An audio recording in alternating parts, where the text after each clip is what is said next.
Hello dear students, welcome back. It's me Sunil Narwani. आज एक और नए लेक्चर के साथ। आज इस लेक्चर के अंदर डिस्कस करेंगे हम दो टॉपिक, कंडेंसेशन और हाइड्रोलाइसिस के बारे में। कंडेंसेशन और हाइड्रोलाइसिस क्या है कि सिंपल देखिए, हमारी जो बॉडी है या लिविंग जो बॉडी मौजूद है, तो उनकी बॉडी के अंदर छोटे मॉलिक्यूल्स पहले बनते हैं।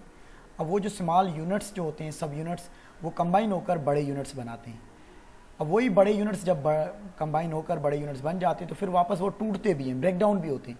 तो इससे रिलेटेड यहाँ पर हमारे पास दो तरह के टर्म्स या टॉपिक कह सकते हैं। एक हमारे पास जो मौजूद है उसका नाम क्या है, यहाँ पर हम कहते हैं कंडेंसेशन का नाम देते हैं। ठीक है जी, क्या कहते हैं उसको? कंडेंसेशन। चलें ये लिख लेते हैं हमारे पास। तो ये एक टॉपिक आपके पास क्या है? कंडेंसेशन। ठीक है जी। अब कंडेंसेशन क्या है? देखिए, आपके पास दो मॉलिक्यूल हैं। एक मॉलिक्यूल ये पड़ा हुआ है, ठीक है जी, और उसके अलावा ये आपके पास दूसरा मॉलिक्यूल पड़ा हुआ है। दो मॉलिक्यूल पड़े हुए हैं। इस मॉलिक्यूल के पास OH प्रेजेंट है और इसके एंड दो यूनिट हैं, एक इधर OH प्रेजेंट है और इधर क्या प्रेजेंट है? H। इसी तरह एक और मॉलिक्यूल है, इसके पास भी OH प्रेजेंट है और इधर क्या प्रेजेंट है? H प्रेजेंट है। अब ये मॉलिक्यूल छोटा मॉलिक्यूल है, मॉलिक्यूल नंबर 1, और ये मॉलिक्यूल नंबर 2, ये भी छोटा मॉलिक्यूल्स है।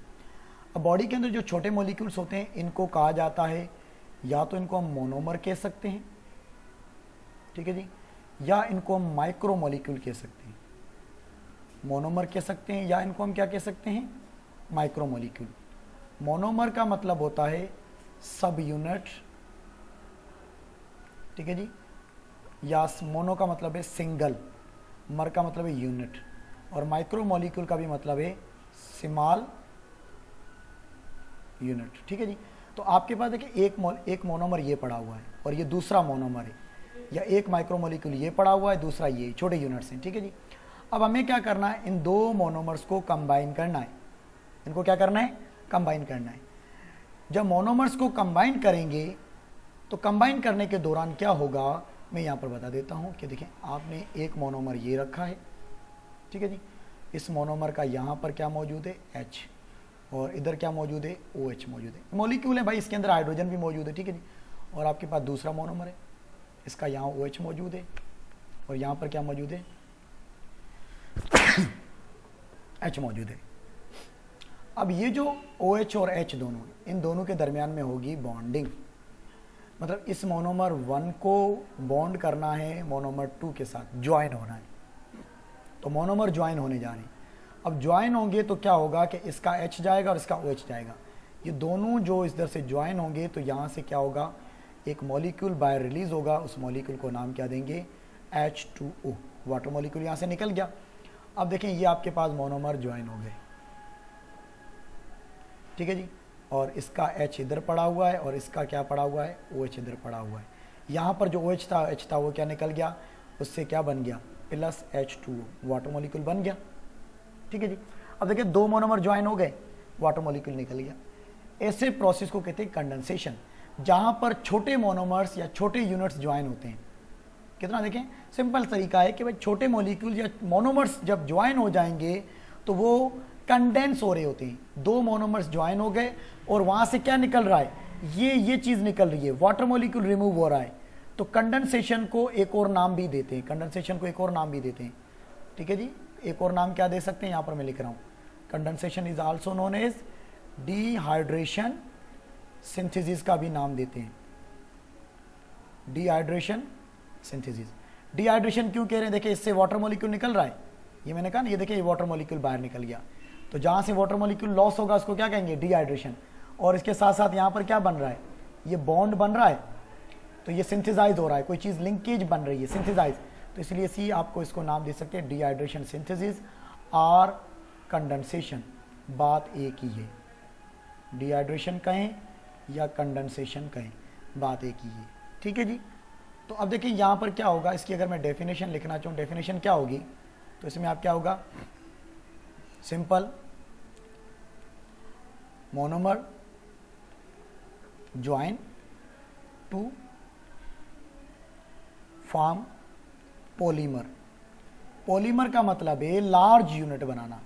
मोनोमर का मतलब है छोटे यूनिट्स, मोनोमर सिंगल यूनिट, और ये कंबाइन हो जाएंगे तो क्या बन जाएंगे, पॉलीमर बन जाएंगे। ठीक है जी, मैं यहाँ लिख रहा हूँ कि जो मोनोमर्स हैं ये मोनोमर कंबाइन हो जाएंगे, और कंबाइन होकर क्या बना के दे रहे हैं, ये पॉलीमर बना के देंगे।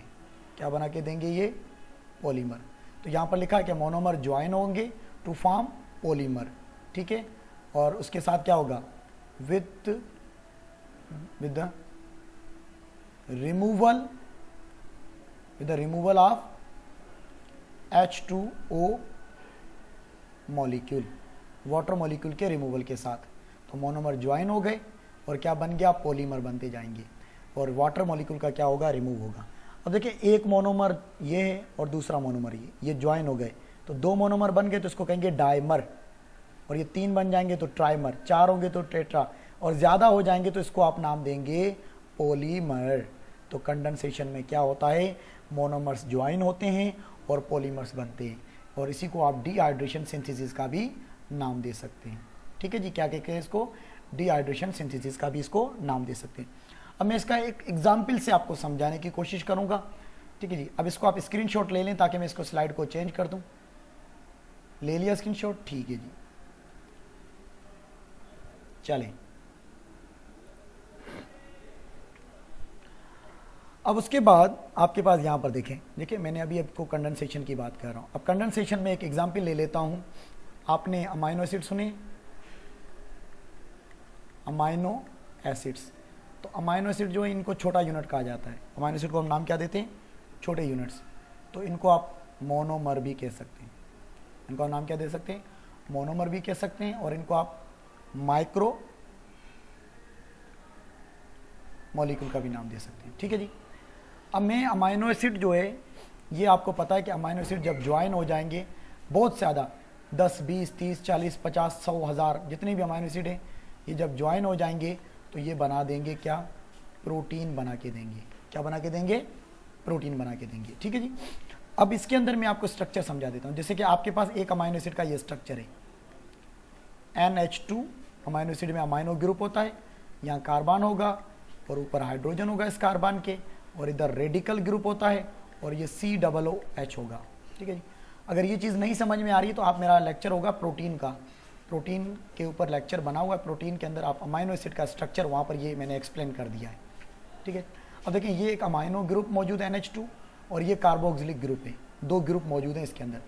अब ये आपको ज्वाइन करना है दूसरे अमाइनो एसिड के साथ। दूसरे अमाइनो एसिड का भी यहाँ पर क्या होगा, N मौजूद है, इसका एक हाइड्रोजन आप ऊपर कर दें, एक इधर कर दें, कोई इशू नहीं है। हमने दो हाइड्रोजन लगाने, आप इधर नीचे हाइड्रोजन लिखें, ऊपर लिखें, कोई इशू नहीं है। NH2 आप इस NH इस तरह भी लिख सकते हैं, और इसको NH2 इस तरह भी लिख सकते हैं। मैंने इसको खोल कर लिखा हुआ है, खोल का मतलब इधर आपने N इधर हाइड्रोजन दे दें और इधर भी हाइड्रोजन दे दें, कोई इशू नहीं है। ठीक है जी, अब आपका यहाँ पर जो है, इसको मैं रिमूव कर देता हूँ ताकि आपको कन्फ्यूजन ना हो।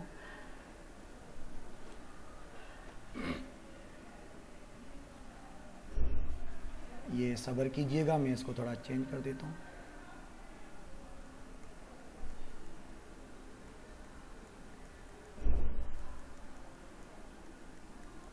ठीक है जी, अब देखें, अब क्या है, ये आपके पास इधर ऐसे लिख दिया आपने।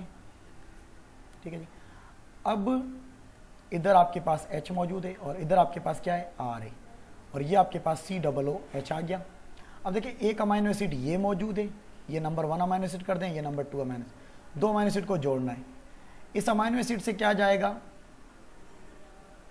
अब देखिए आपके पास दो अमाइनो एसिड है, इस अमाइनो एसिड का क्या जा रहा है, हाइड्रोजन, और इसका क्या जा रहा है, OH जा रहा है। जब ये दोनों ज्वाइन हो जाएंगे तो यहाँ से क्या हो जाएगा, वाटर मॉलिक्यूल निकल गया। जब वाटर मॉलिक्यूल निकल गया तो इनके दरमियान में ये क्या बन जाएगा, एक बॉन्ड बन जाएगा। तो ये मोनोमर है और ये भी मोनोमर है, तो ये दो मोनोमर आपके कंबाइन हो गए, दो अमाइनो एसिड ज्वाइन हो गए।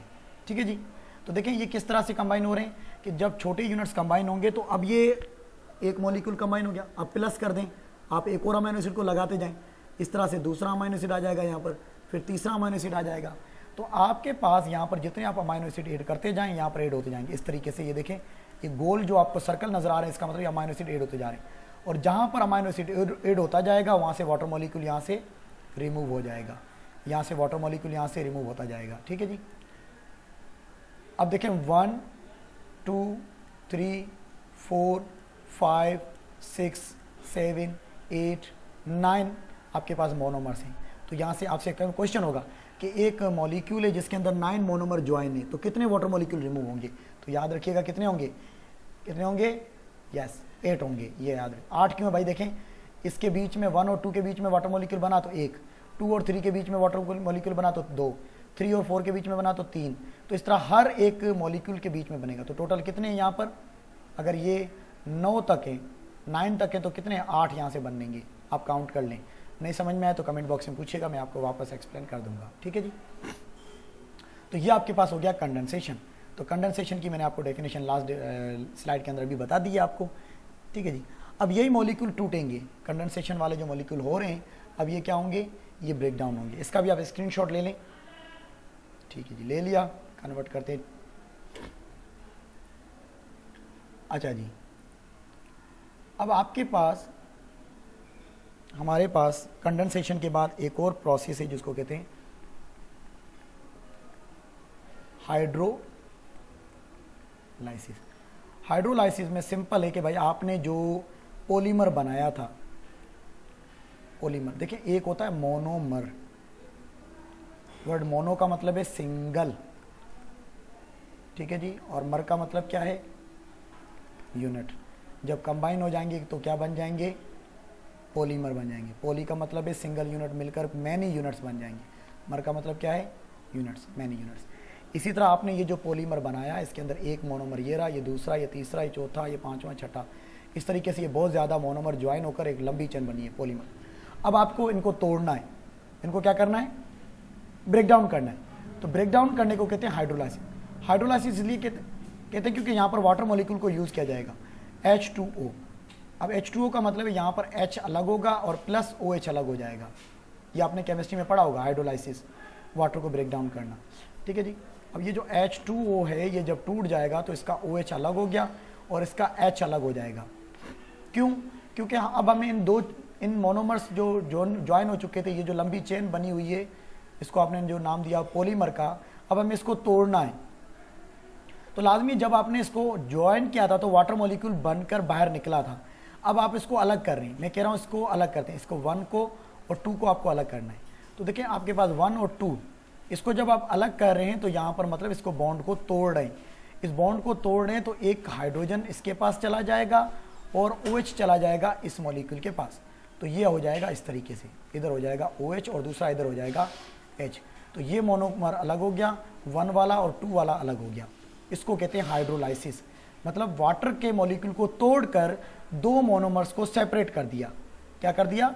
2 मोनोमर्स को सेपरेट कर दिया। इस कंडीशन को कहते हैं हाइड्रोलाइसिस। अब यहाँ पर देखें वाटर को ऐड किया जा रहा है, तोड़ा नहीं जा रहा है। यहाँ पर वाटर को तोड़कर इसमें यूज़ किया जा रहा है H2O। तो इसको आप कह सकते हैं हाइड्रेशन का भी नाम दे सकते हैं। क्या नाम दे सकते हैं? हाइड्रेशन। तो हाइड्रोलाइसिस की डेफिनेशन क्या होगी? आप इस हाइड्रोलाइसिस की डेफिनेशन खुद लिख सकते हैं कि मोनोमर्स को ब्रेक डाउन, पॉलीमर्स को ब्रेक डाउन करना। ठीक है जी, पॉलीमर्स को क्या करना? Break down. मैं यहाँ लिख देता हूँ सिंपल डेफिनेशन छोटी सी। चलें आप इसको नोट कर लें, स्क्रीनशॉट ले लें ताकि मैं आपको डेफिनेशन लिख लूँ। हो गया? अब देखें क्या है हाइड्रोलाइसिस। आप पढ़ रहे हैं हाइड्रोलाइसिस। हाइड्रोलाइसिस में आपने क्या किया? 2 मोनोमर्स को आपने अलग किया, यहां से वाटर को ऐड किया। तो हाइड्रोलाइसिस में आप कहेंगे a process by which polymer are broken down with addition of H2O। पानी के मॉलिक्यूल को ऐड करने के बाद तो यहाँ पर वाटर मॉलिक्यूल को ऐड किया जाएगा। तो इस प्रोसेस को नाम देंगे हाइड्रोलाइसिस। ठीक है जी। अब हमारी बॉडी के अंदर जितने भी जो डाइजेशन वाले रिएक्शन हैं, मतलब जो हम खाना खाते हैं, फूड को ब्रेक डाउन होंगे, वो सारे हाइड्रोलाइसिस होते हैं। जैसे आप स्टार्च है, तो स्टार्च है, प्रोटीन जब टूटता है तो वही प्रोटीन बड़ा यूनिट है, टूटेगा तो किस में टूटेगा? छोटे यूनिट्स अमाइनो एसिड के अंदर टूटेगा। तो वो भी हाइड्रोलाइसिस है। और इनको तोड़ने के लिए प्रॉपर एंजाइम चाहिए। जहाँ पर भी चीज़ें टूट रही होती हैं या बन रही होती हैं तो उसके अंदर एंजाइम का बड़ा रोल है। तो अब देखें ये मॉलिक्यूल जुड़ा हुआ है तो इसका मतलब इसके अंदर एनर्जी को स्टोर किया है। बायोलॉजी के अंदर कहते हैं एनर्जी स्टोर होती है। तो ये, और जब भी चीज़ें टूटती हैं और ये एनर्जी को क्या करती हैं, रिलीज़ करती हैं। ठीक है, तो ये आपका टॉपिक हो गया हाइड्रोलाइसिस एंड कंडेंसेशन के बारे में। Thank you.